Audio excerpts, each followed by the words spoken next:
warahmatullahi wabarakatuh.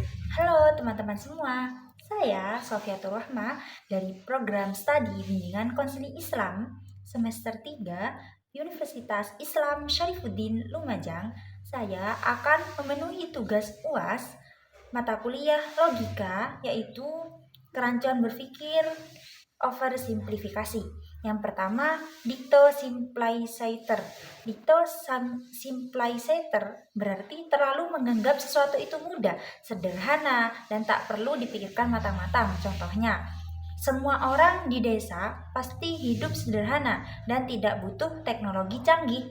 Yang kedua, kalau tinggal di desa, pasti semua orang itu sehat karena lingkungannya masih alami.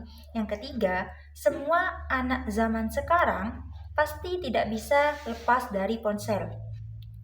Yang kedua, composition. Komposisi berarti menyimpulkan apa yang berlaku bagian-bagian yang ternyata juga berlaku bagi keseluruhan. Contohnya, semua petani di desa Corapetung rajin bekerja, jadi desa Corapetung pasti makmur. Yang kedua, setiap rumah di desa memiliki kebun, jadi seluruh desa pasti penuh dengan tanaman hijau. Yang ketiga, semua anggota keluarga ini pintar, jadi keluarga ini pasti jenius. Yang ketiga, division. Divisi berarti menyimpulkan bahwa apa berlaku bagi keseluruhan, ditarik kesimpulan bahwa hal yang sama juga berlaku bagi bagian, kebalikan dari composition atau komposisi.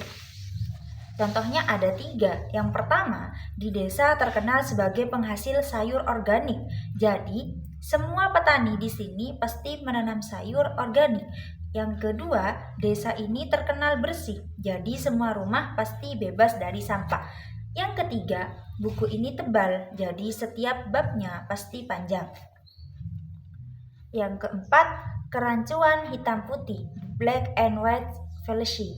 Kerancuan hitam putih ini merupakan pernyataan yang bersifat simplifikatif dengan menunjukkan jika hal tersebut bukan ekstrem A, maka itu adalah non-ekstrem A. Contohnya ada 3. Yang pertama, kalau kamu tidak mendukung pembangunan jalan baru di desa, berarti kamu tidak peduli dengan kemajuan di desa. Contoh yang kedua, kalau kamu menolak menjadi petani, berarti kamu tidak mau ikut membangun desa. Contoh yang ketiga, kalau kamu menolak menjadi petani, contoh yang ketiga, kalau tidak mendukung saya, berarti Anda menentang saya. Yang kelima, mengutip keluar konteks, cashing out of context. Mengutip keluar konteks biasanya menyebutkan satu kutipan yang sangat umum yang menjadi justifikasi untuk berbagai pernyataan. Bisa juga mengutip keluar konteks berarti mengambil suatu pertanyaan yang kemudian digeneralisasi secara tidak akurat, seperti yang umumnya terjadi di berita-berita. Berbagai contoh mengutip keluar konteks. Yang pertama, Pak Kades Corapetung bilang kita harus memanfaatkan lahan kosong. Jadi, semua lahan kosong di desa harus ditanami, bahkan kalau itu tanah milik orang lain. Yang kedua, kata penyuluh pertanian, pupuk organik itu bagus. Jadi, kita tidak boleh pakai pupuk jenis lain sama sekali. Yang ketiga, dia bilang hari ini akan panas, jadi kita tidak akan butuh jas hujan sepanjang minggu. Yang keenam, stereotyping adalah menyimpulkan sesuatu atau seseorang berdasarkan konstruksi sosial yang palsu dan rentan.